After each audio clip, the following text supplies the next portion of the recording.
So I have a number of sponsors, affiliate links in the way that it's set up that have kindly allowed me to share their services, really.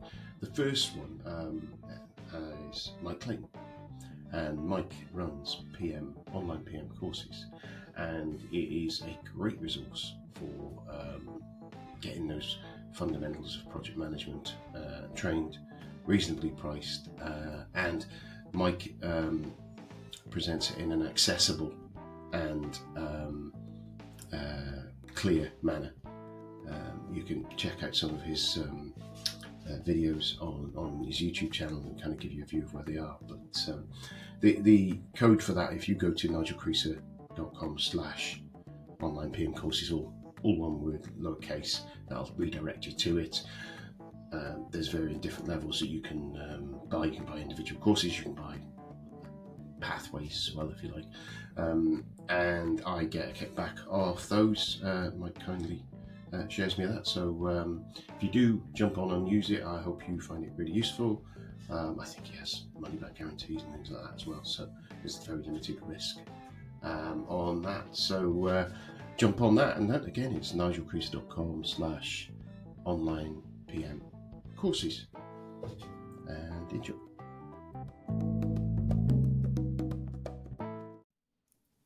I am delighted today to welcome Yuquan Holloway.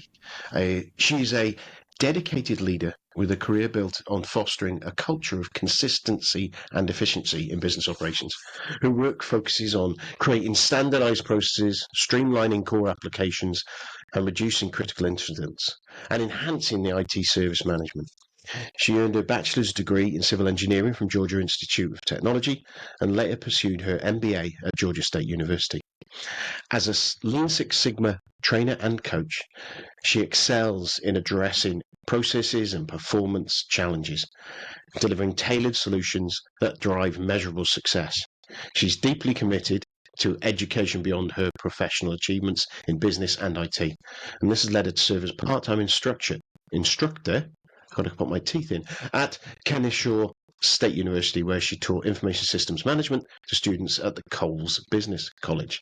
She's a resident of Atlanta and enjoys life with her husband Tavares and their children Harrison and Kendall and their cockapoo Loki. I'm assuming that's Loki. Yeah, which I'm assuming they are mischievous if they're called Loki. With a passion for solving problem solving and process improvement, she and her team are eager to support organizations in achieving their goals. Welcome to the show. Thank you for having me. I am likewise delighted. It's really interesting. To tell people a little bit more about you, we've got a little bit of a glimpse about you and your life there. Tell us a little bit more about you, how you get into what you do. Oh, I forgot to mention you were a PhD as well, didn't I? So there we go. Yeah, and just quick tidbit about Loki. He's the most patient, peaceful dog ever. I didn't know about Loki, the character in the Norse god. I named him Loki for low key. Yeah. And everybody thinks he's mischievous, but he's a sweetheart. Oh, right. That's interesting to know. Assumptions, right. Hey? Assumptions, yeah. So I got into project management over 20 years ago. It was a good job. I was excited about it, but I wasn't necessarily born organized.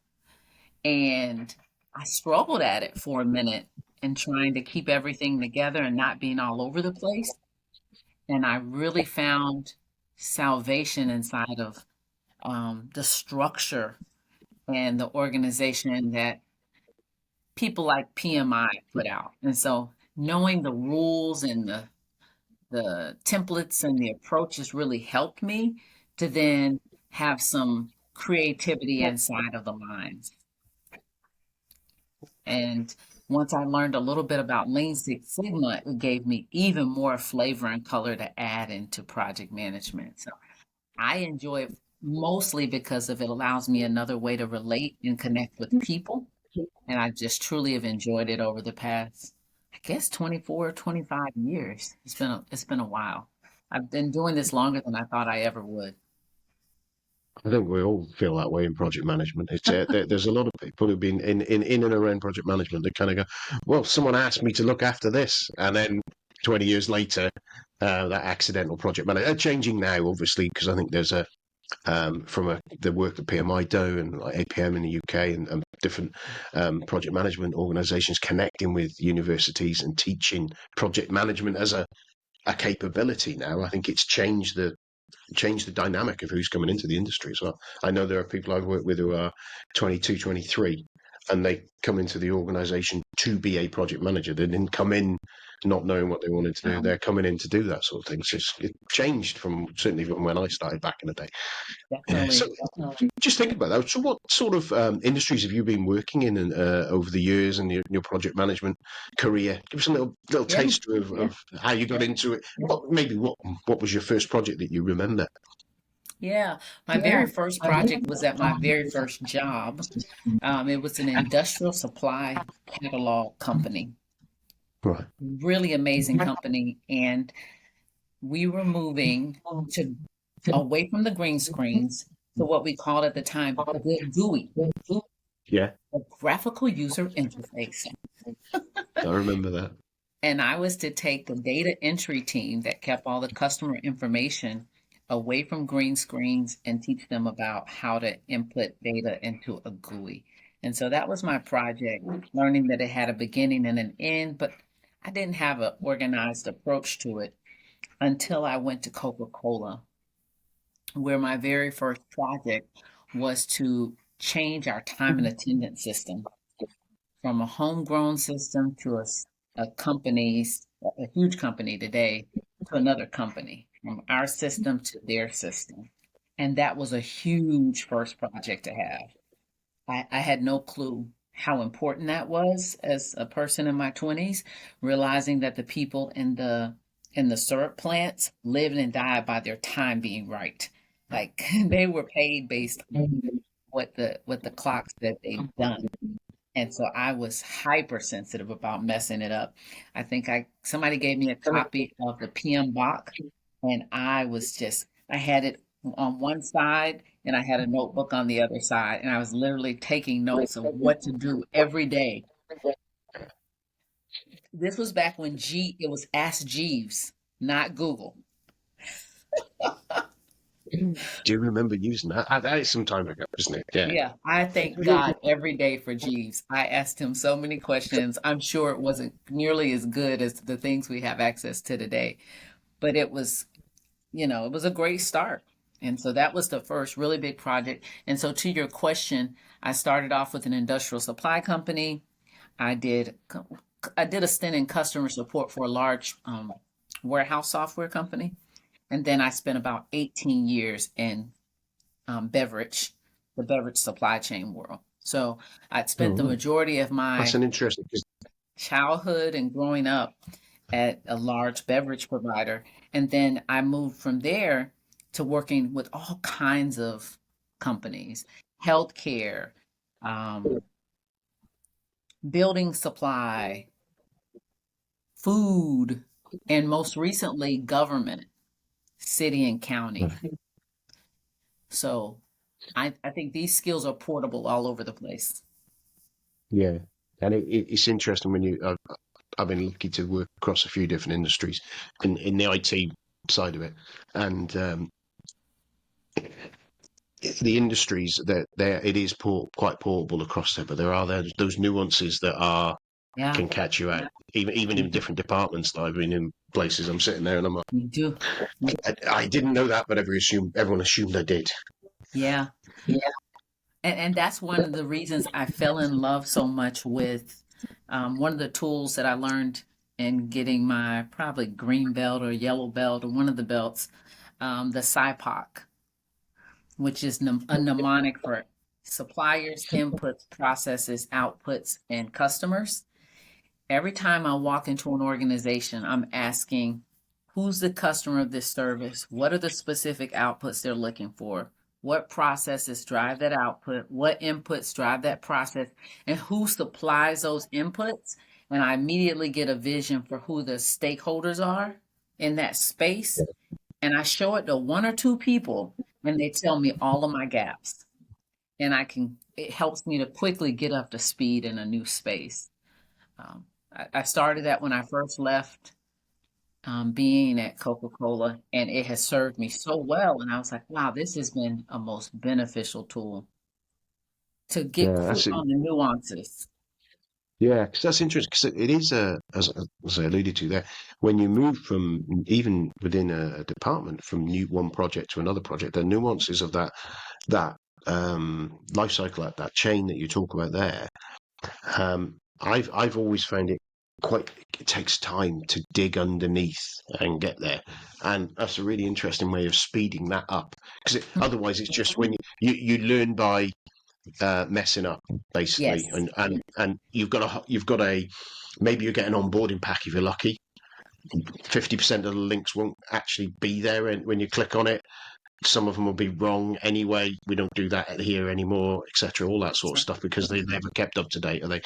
And then it's interesting because I always trying to think of how can I be effective because I'm there. I walk into a project and I'm thinking I'm an idiot here. I don't know what I'm doing. That's I right. haven't got a clue what's going on. And 6 months later, there's things that I've forgotten that I now know That's right. that I'm doing, and it's how you get to that. Was that thing where you're known incompetence model, isn't there? There's Oh, a conscious incompetence, unconscious incompetence, all those sort of things.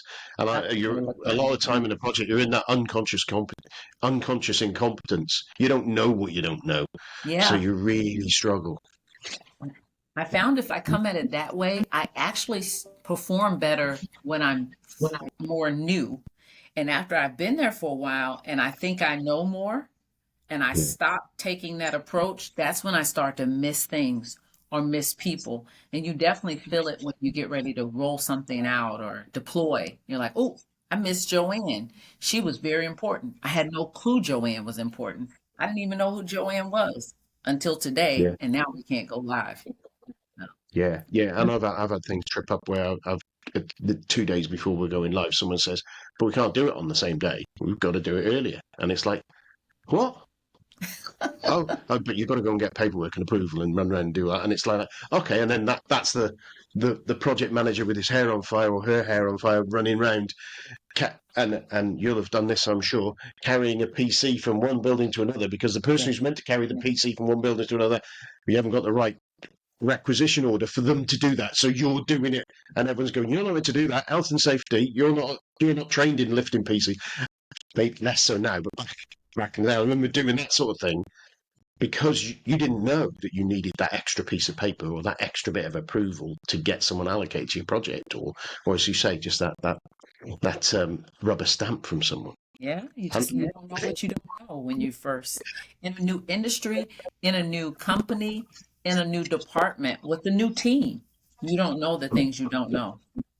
yeah, and it's as a PM, it's that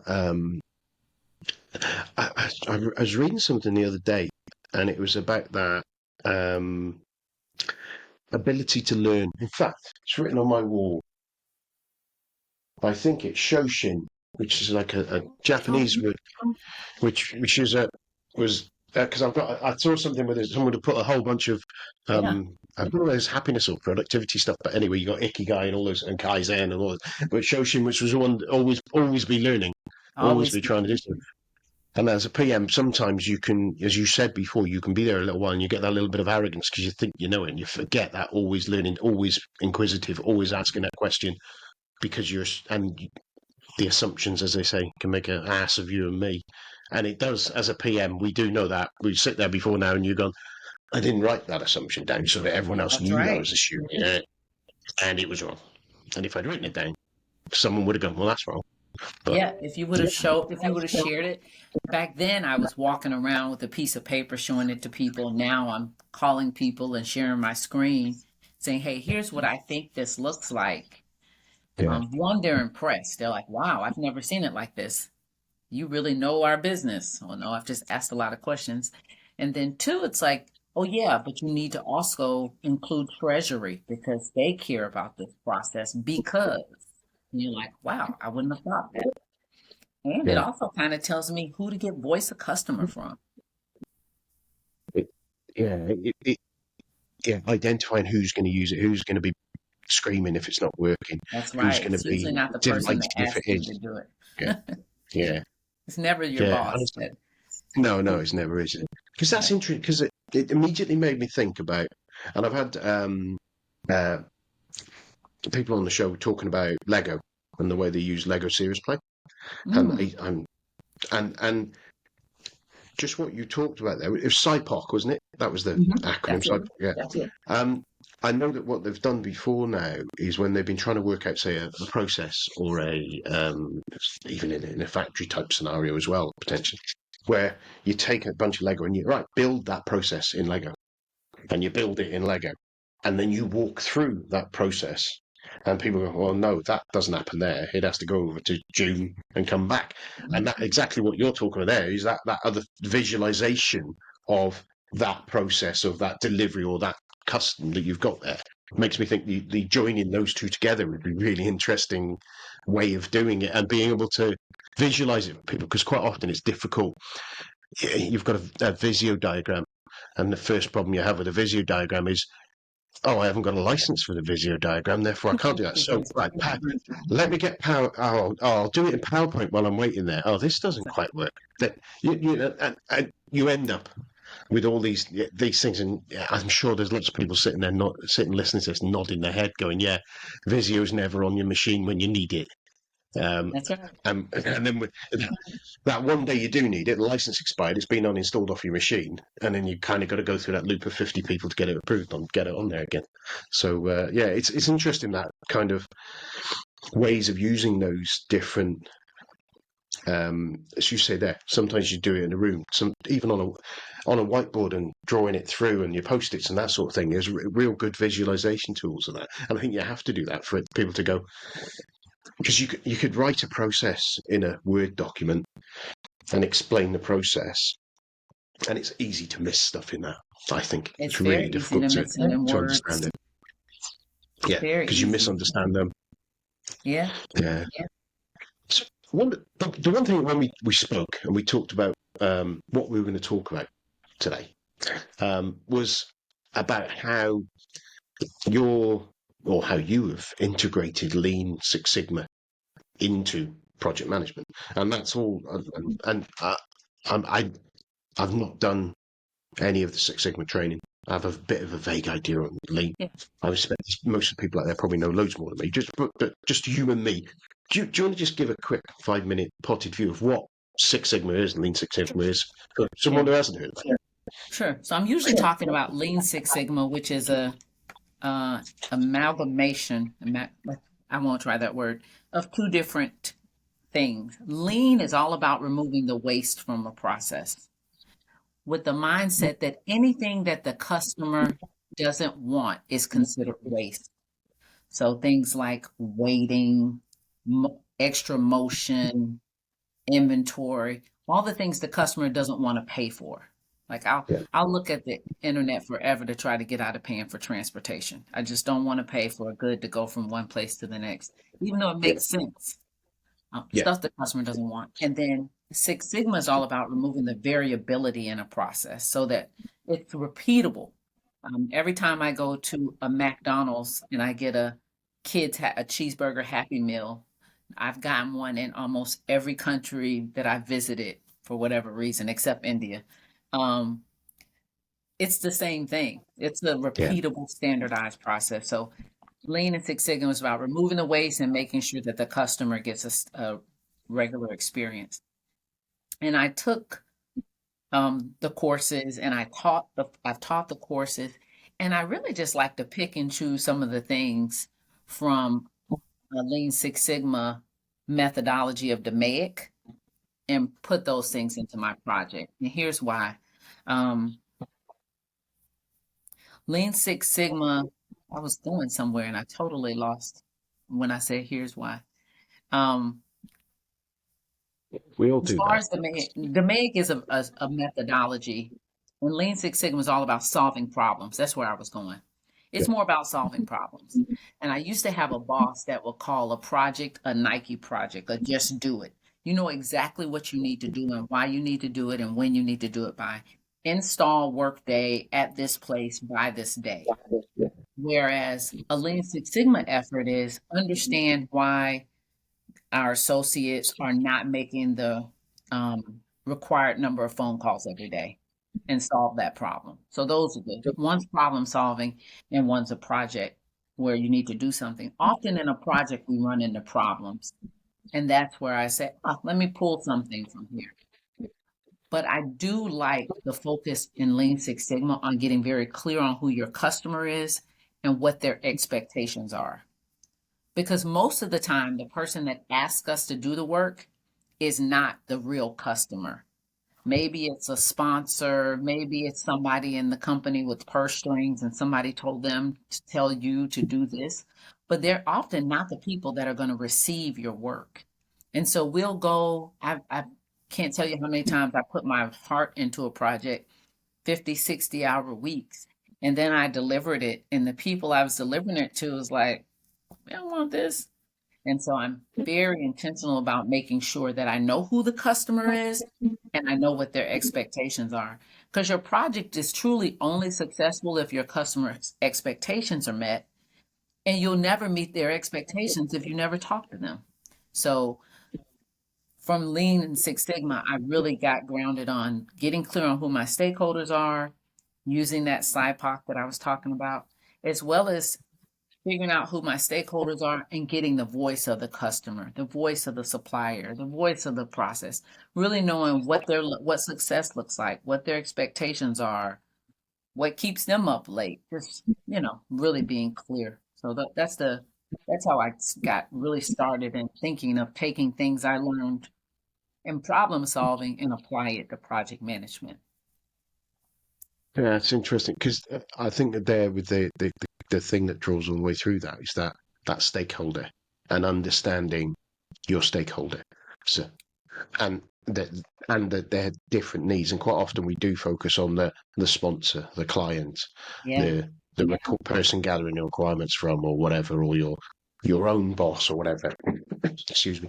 And that person who's going to be sat at their desk or sat at their workstation or in a retail shop or something like that, who is having to deal with this thing that no one talked to them about, that's been done to them, that isn't giving them what they need or is making it hard. And I've been that person as well Yeah. in systems and processes that are put in.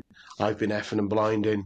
Well, more than once, kind of my default response to a lot of things. But those sort of things that where you've got to grab, and as PMs, it's really hard because basically everyone's banging on the desk. Get on with it. It's easy. Can we know it's just a project? Implement it, and you kind of, well, is it the right thing? Are we doing the right thing for the right people? But then it's kind of, that's not your pay grade. We're telling you to do it, and then you've kind of, how do you do that? And I've got my change ninja books here around where your influence can be, and how you get that the right thing being done in spite of the organization wanting you to do something different. Yeah. It's quite difficult for us to step out as PMs from that. There's the time cost quality triangle. Deliver that. That's what you've got to deliver. Whereas actually, you should be sitting there going, if we're managing change properly, say, well, we shouldn't do this project. It's not gonna help you. I know you want it because you want it for that, but these people means that your organization is going to be worse off overall if you do this. And it's a hard thing to stand up and say. Yeah. A lot of projects should die at the charter. I mean, Yeah, the fact that more projects don't die at the charter stage means we're probably not doing it right. And I like to, if I have a consistent process of talking to the stakeholders and getting voice of customer, and I can take that back clearly to the sponsor, and that's just a repeated thing I do, then they listen a bit more. And getting clear on the stakeholders using that SIPOC and voice of customer is a great lead into my communications plan yeah, and who's going to be a problem stakeholder and how I need to hold them a lot closer. And heck, do I even need to make sure they have a representative on the project team? Because these guys are unwieldy. So yeah. I need to just bring them in really close. So that's how that's my main thing that I do probably that I got from there. Yeah, I can see that, and it's something I know that I can always do better I think, is that Everybody. step back, look at that end to end on that and the whole, because you're just focusing on the one that's the one stakeholder that's making the noise, and that will typically be the person with the purse strings, That's right. and that's the one that you hear more often from. And that's where you kind of got to go. Actually, where's my checklist? Go as you say, go through the PM box and be able to say, these are the steps I need to go through. My checklist, as we talked about before, Yeah, my checklist for this call, I need to make sure that you don't have to dive off to the lavatory halfway through. It's a key that's thing on my there, as we talked about before. And it's kind of one of those checks that I have to do. And if I don't do that, that means the experience we get on here and the experience of my customers who are listening to this aren't going to get an attentive, engaged person because they're distracted by something else. And it's a very small microcosm of it, but it's that same. If you just blow that up to your project and go, well, if I do the same sort of thing, and I've actually got a book here somewhere where I've started with what I've called my playbook, yeah, where creating my own from you've got you can pick a PM book or something like that, but there's certain things that you do in the way that you like to do them on your projects, or that you found work, little tricks, and it triggered me from doing some training on finances for some of our juniors that were coming in about doing that finance review and process within our organisation. And I need to write this down for me, because some of that's this right. stuff that I've remembered again as I've gone through it, I just do it without thinking, and sometimes I don't, because I'll miss it and I'll forget. Oh, check the average charge rate on that. That's another thing to decide whether something looks weird. And creating that playbook, I heard it on another podcast about doing that and having these playbooks. So, all right, when I'm doing the finances, when I'm doing one of these unique scenarios, when I've got stakeholders to go into do this SIPOC, and kind of having that bigger checklist of your own of things that you know have worked. But it's just, Yeah, again, I've got to, it's one of my projects that's sitting there. It's in under a pile of papers, as everyone can see on the video, my usual pile of stuff I there. got the same thing. It's in there somewhere, and it started, and it's got a nice drawing of finance written on it, but I haven't gone any further. But I need to work out how to do that. Yeah, Coming back to the lean side of things, I'm gonna be a miserable old git here on this, because I've seen lean done, and I'd like to hear from you how you stop people doing this. oh, I've seen it where someone's gone, right, we're going to make this department lean, and their method for making this department lean ended up being, well, we won't do it, we'll get them to do it. And whenever someone drops something out of an organization or out of a process in a project oriented organization, there's one person who picks up that, and it's the PM. And I would kind of sitting there going, well, that's not, for me, that's not lean. And everyone thinks, well, we've got a lean, this department's lean now. And I'm like, you are, but the organization isn't, because now you've just piled it onto us. So your wait time where you're having to do something and you're a bit quicker and easier. And I just thought, I assume that's lean done wrong. But then, where's your thoughts on that? I can see the benefits of identifying wasteful processes and things that isn't the right things for those people to do. yeah. But then, if there's an organizational thing you need to build into it, I think. Yeah, and I mean, when you tell people you're doing a lean implementation, people get nervous. Does this mean you're leaning me out, or are you taking work away? But truly, it's about making sure that the process gives the customer exactly what the customer needs and no more.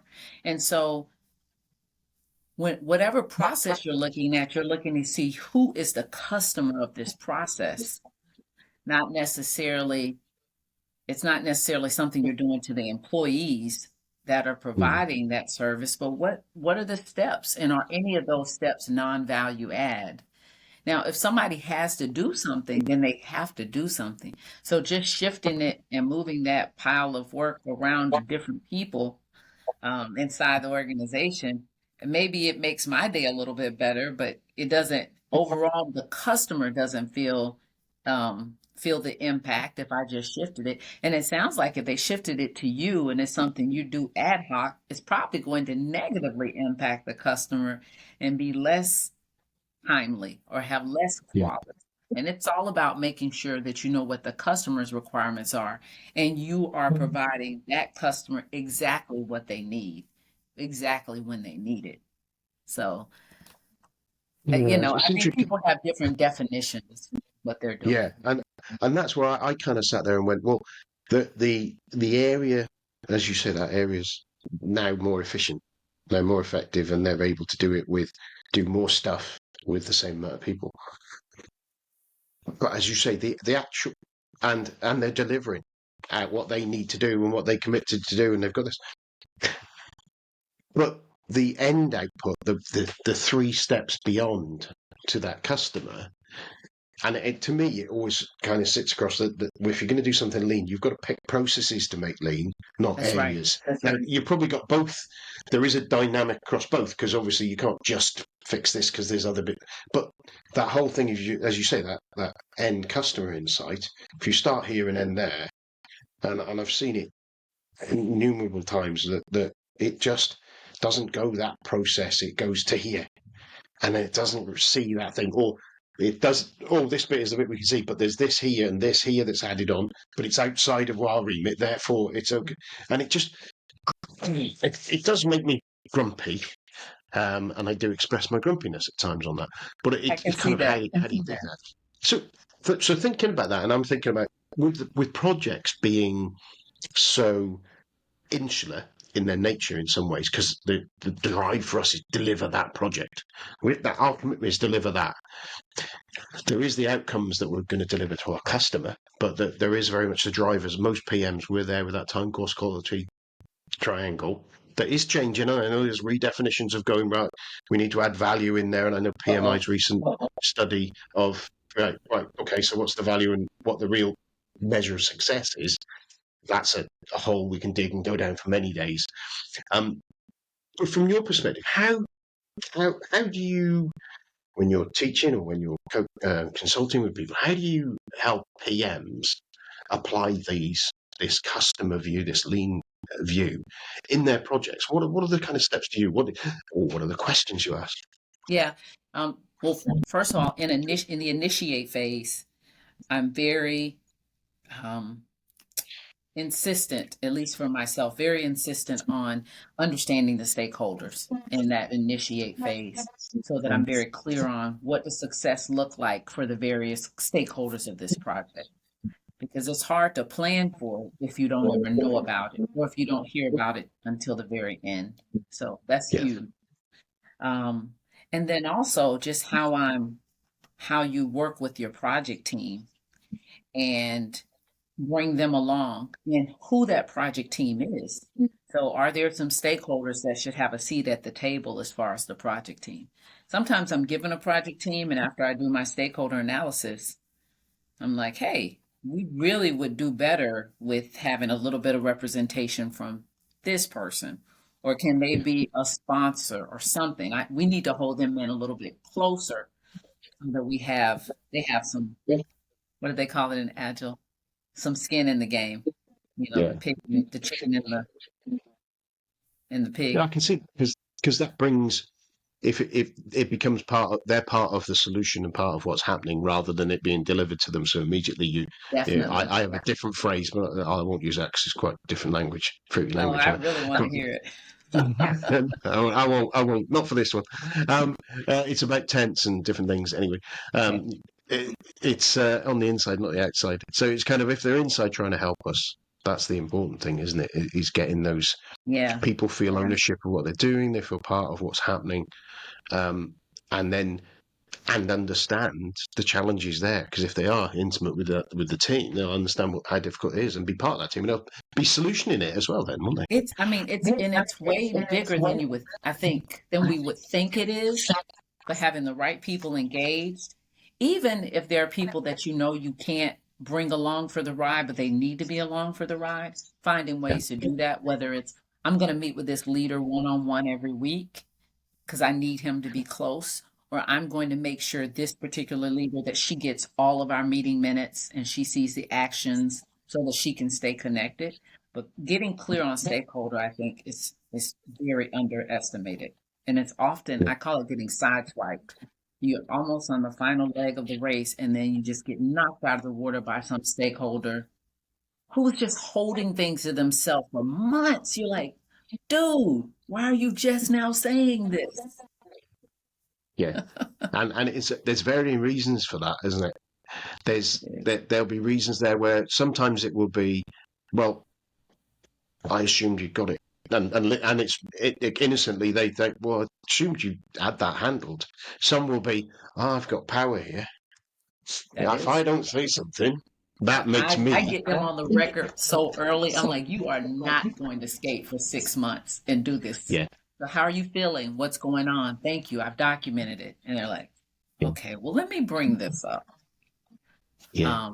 And then the other lean, this might be more Six Sigma tool that I really love, is the FMEA, failure modes and effect analysis. And it's about understanding all the ways that something can go wrong. And I had a woman that worked for me years ago, and she would deliver the best projects. And I was like, why are you so good? And she said, I just manage to the risk. I think about all my risk and I create a plan that addresses my risk. And I was like, huh. And as I've turned that around in my head for years now, I'm like, she's right. I mean, we all have a plan. And then life happened. Or what does Mike Tyson say? Everybody has a plan until they get hit in the face. Yeah. But so in failure modes and effect analysis, you're looking at all the ways something can fail and you're evaluating it based on the severity of it if it were to happen, the likeliness that that failure is going to occur, and how detectable it is. How would you even know that that was about to happen? So, for a quick example, probably 15, I don't know how many years ago, we had the horrible bombing at the Boston Marathon. Yeah. And then the next year I was in a class, an agile class. I was like, I need to learn more about this. And there was a woman from the city of Atlanta, the government, in the class. And I was like, oh, what are you doing? And she said, well, we did an FMEA on our big road race that's coming up.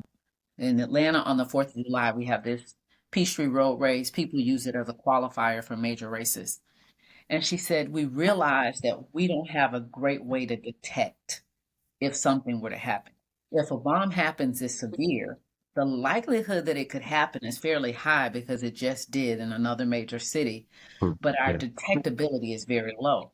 And so they decided they needed to include some detection devices along the parade route, and that became her project. And so for all projects, one of the first things I ask at the kickoff meeting is, what are all the ways this project can go wrong? People love to answer that question. They may have been silent for months until you ask them, hey, how could this fail? And they tell you. I've heard another way that people have done that is actually even stronger from that point of view. Right, let's imagine we're at the end of the project, or imagine we want this project to fail. How could we stop it? And That's a do you good know what I mean? If you're it wasn't me, it was someone else who said it, and it was kind of like, yeah, that's a really good, because it's a game in some ways there, isn't it? Because you will bring it, and you'll bring in the things that you don't think about and go. And that might allow people more freedom to PC. Yeah, that might allow people to be more freely share the way you just said it. So what I sometimes have to do in organizations where the leadership, nobody wants to say anything in front of them, I'll do an anonymous survey and they'll tell me. But then I score each of those things using severity, occurrence, and detectability. And we're quickly able to see which risks are the most painful risks. And we can build a plan that addresses those risks. Taking notes here of everything you're saying. It's one of my favorite things now. So right before the pandemic, I had a project that kicked off in January 2020. And I'm an eternal optimist. I never think anything bad is going to happen. I know. And I live in 2024 now. So I was like, hey guys, what are all the ways this what are the things that might happen to go wrong? And somebody said, well, there's this kind of illness that's going around. I was like, oh yeah, it's not that serious. It's hyped up by the media. But I said, I'll add it here. The severity of it would be high. the likeliness of it is fairly low. And the detectability, I don't know, maybe the news media would tell us.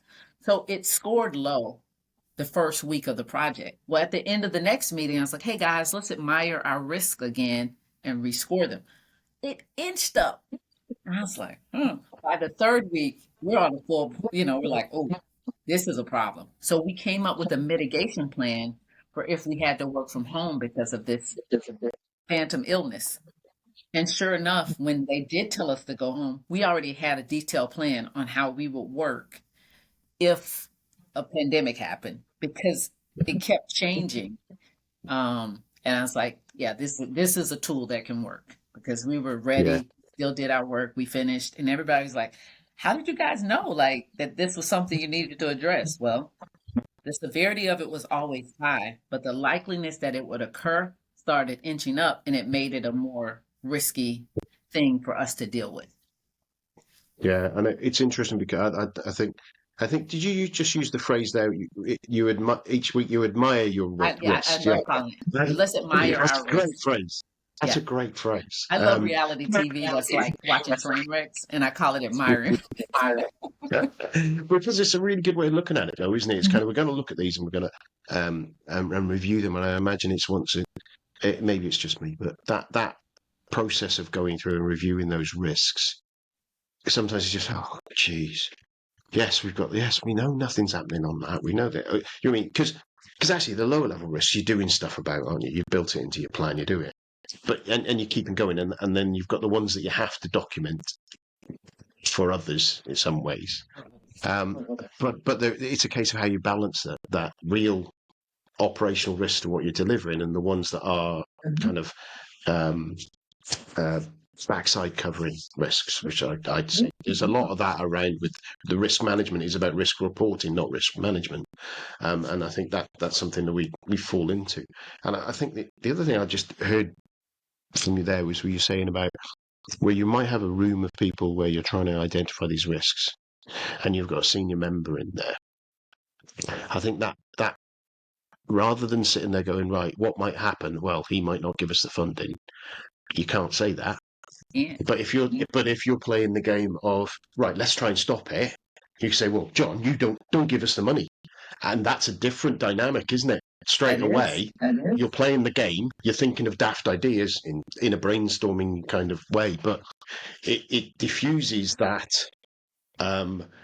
because you're not saying he's a pain in the backside. He never gives us the money. It's kind of if he wanted to, he could stop, and that does change, and would potentially allow people to open up in those scenarios a lot more. I think because I think of lessons learned sessions, you get that difficulty. Yeah, if I put the anonymous survey results on the screen, people start to opt in because they'll see other people shake their heads and they're like, "Oh, you said that? Well, let me tell you something else." Safe.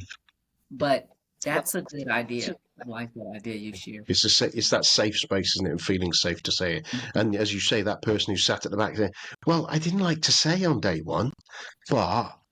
And it's day 12 or month 12 of the delivery, and that's when you really could have done with them telling you early on. Yeah. And I didn't think it would. I would thought I was just being pessimistic. And they've got you or me sat at the front, geeing them up and trying to create a team thing. And we've got this great thing we're going to deliver, and we're going to be great, and we're going to look brilliant, and being optimistic about when we'll deliver it. That's right. I think optimism as a project manager is something that is, I think, underneath everyone. That is something there that we, and it's a danger for us all. It is. I have to temper it. I have to temper it with reality, and that admiring the risk is my way of tempering it because I'll just act as if everything's going to magically happen on a certain day because I wish it to be so. Yeah. Well, you're drawing a Gantt chart, so surely it's going to happen. Yeah. Surely everyone knows the Gantt charts deliver what they say and on the same day, and there's nothing ever missing from them. That's right. Those Gantt charts are magical. Yeah, they're brilliant. Just thinking that. So if you were coaching a PM or something like that, or going into an organisation trying to help them get themselves to kind of help them improve their processes and use these kind of tools, what, like from a project delivery point of view, how would you say, what one thing, I know we've got this list of items there, what would you say to a PM who's either new, experienced, whatever, say, right, if you do this, this is going to help you implement this, or, you know, what I mean, have these kind of flows through. What I think I know where it might go, and it might be Oh something we said man, before. it's funny because I wouldn't have believed I would have said this a year or so ago, but I'd say clarity of communication. If you communicate clearly, it's going to change your world. My grandmother would call it tell the truth and shame the devil. But if you are very clear with your communication, now I'd say a charter is communication and being very clear about what it says and working with it to make sure that what's in there is the truth and the scope is realistic, and then the same with getting the voice of the customer. That's communication, the voice of the people that are on the project, asking them what are all the ways that this can fail.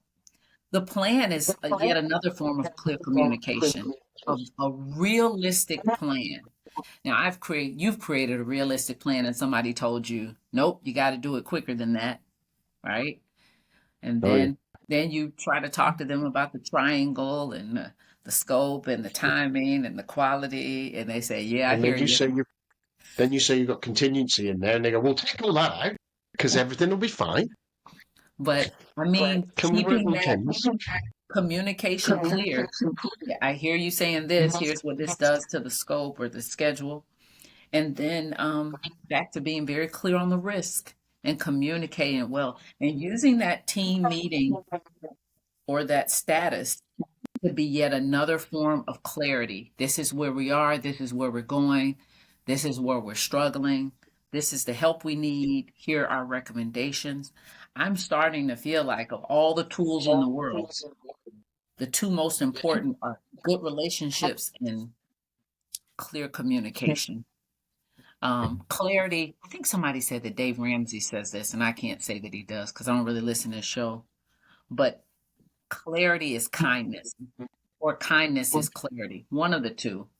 Um, and I think about that often when we give people, I'm a people pleaser. When we give people the view that they want, we're not being kind. Even if it makes us look good in that moment, we're doing ourselves and them a disservice. And so I've become a person that would say it's all about clarity, and the tools and the templates and all that is just only should be used if it's helping to provide clarity and direction. Yeah, I think that it's the whole thing. I think there's a there was something we talked about a while back around. There was a post on LinkedIn, I think it was, and they were talking about it, projects about people. It's about delivering people, and the point my comment on was, well, yeah, it is, because projects are all about communication. 90% of the processes, the PM block, when you look through it, from my view, 90% of it is about communicating. It's about a different stream, but it's Yeah. about communication and how you communicate those things, how you Yeah. get them done by communication. A spreadsheet Mm, with your finances, a profit and loss account is a communication tool. it is. It's not a finance tool. It's a communication tool to say how well you're doing. They're all communication tools. And so if it's all Oh about man. communication, it's all about people. It's the point, isn't it? It's all about people. And It's therefore the relationships and the kindness is critical. yeah. So that's Yeah. kind of, I can see where that all comes from. Now I'm just looking at the clock and I'm seeing that we are coming up on time. We've nearly been talking for nearly an hour, What? which we're coming up on that 50-minute sort of slot in there. It's easy, and I'm sure we can go down about 10 other rabbit holes at this point. But was was there something, obviously coming on the show, there's things that you'd like to share, and you probably had something in the back of your mind. Was there anything that we haven't covered so far that you would think, I really wanted to make that point to help those people out there do better and be better at what they're doing and be better project managers? Yeah. I've been shocked recently at I'm a I guess a Generation Xer. And I feel like when I started in the corporate America that we got a lot of training on different things. We had training departments in companies that were fully staffed of people that trained on whatever it is we were to do. And I'm finding that people don't necessarily get that anymore.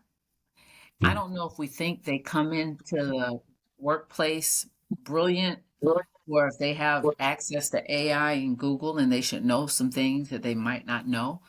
But I have been pleasantly surprised at how beneficial it has been to actually put teams of people through training together. One, to make sure they're all using the same terminology and have the same understandings of the same thing, because sometimes they don't. And people with the title of senior project manager over the past year that we've trained that have never had any type of project management training. And they're a senior project manager in an organization responsible for multi-million dollar projects. I mean, and they're finding their way and they're doing the best they can. But them being shocked at things like the benefit of process mapping or doing a communication plan or just some things that I think would make their lives easy. Even we do a class on effective meetings. And I mean, that's the if people are the root of the project, the meeting is the love language. I mean, that's the only place you can even get stuff done anymore is at a meeting. You gotta have a meeting. And just the the abuse of the meeting as a Yeah. love language.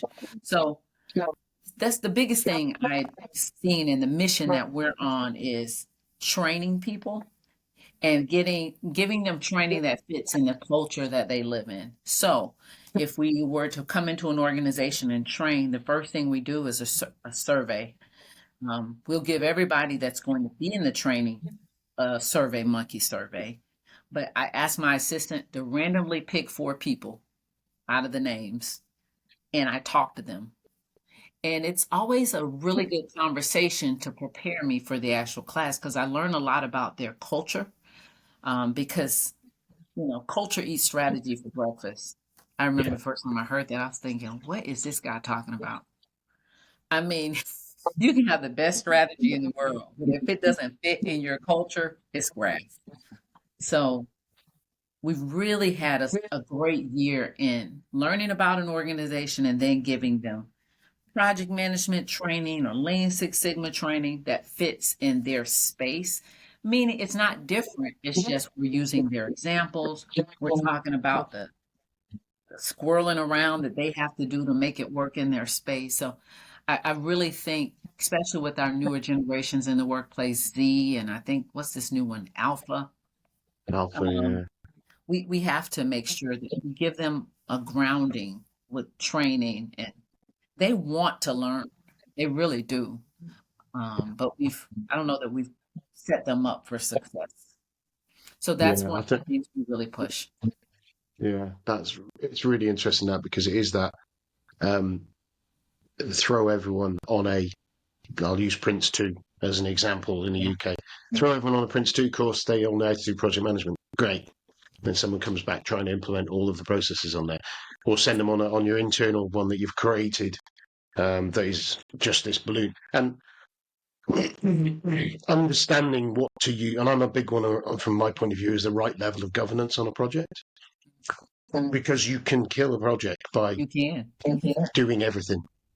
And as part of a project manager, I see it as part of my role to get told off for not doing certain things that I don't think need to be done, but the organisation thinks maybe we should, and then I only do it when I get That's slapped right. on the wrist. Now, there's certain things that you don't just skip, but there are certain things where you just sit there and go, that's not for us. We don't need that. And like you said, the emphasis on things there, it's kind of you train someone how to get loads of external supplier procurement training, and the projects they're on, they're all internal and they've got no external suppliers. So why give them the same level of that, whereas internal stakeholder management is something they've got to do because they've got to pull resources from the internal. That's where you want to focus training. So I can see where that approach really makes a difference.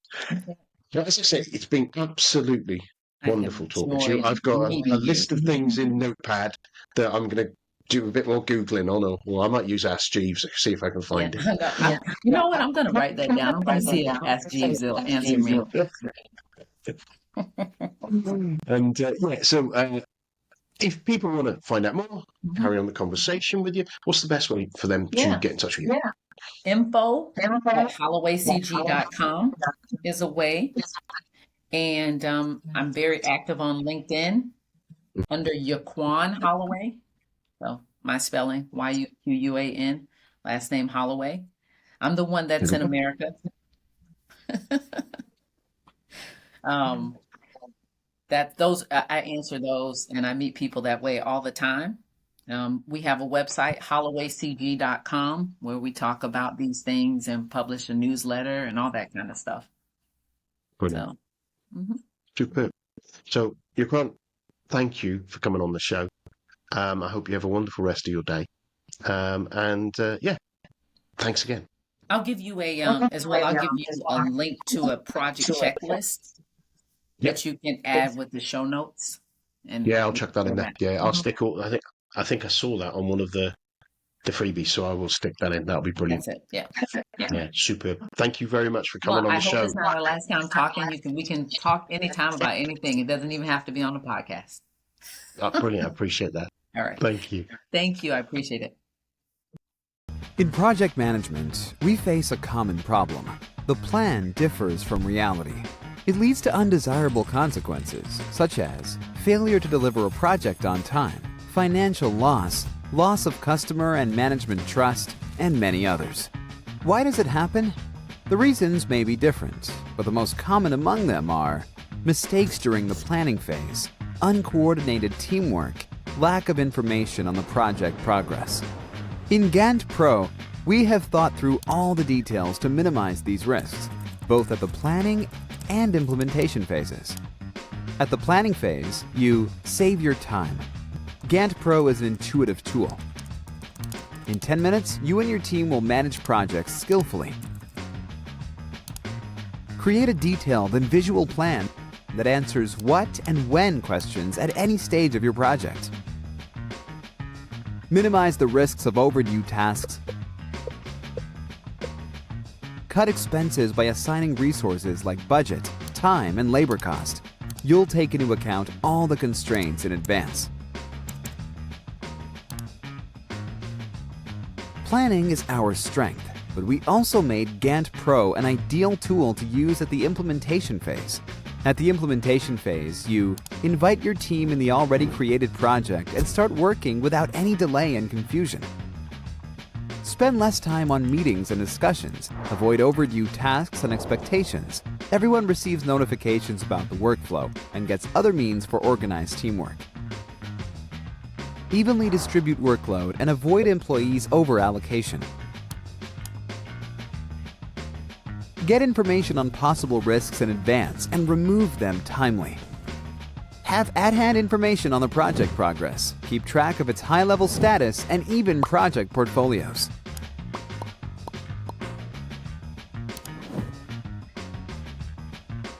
Also, Gantt Pro gives a possibility to share your project with customers and clients at any stage, both for pre-sale and demonstration of the current state. Export reports to popular formats, keep documentation and communication around tasks in real time. With Gantt Pro, you always know when a project ends, how many resources are needed, who is working on what, and identify risks of overdue tasks at early stages. Plan with Gantt Pro, professionally and easily. Well, it's goodbye from me, Nigel Creaser, and it's goodbye from him, the Sunday Lunch PM. Goodbye.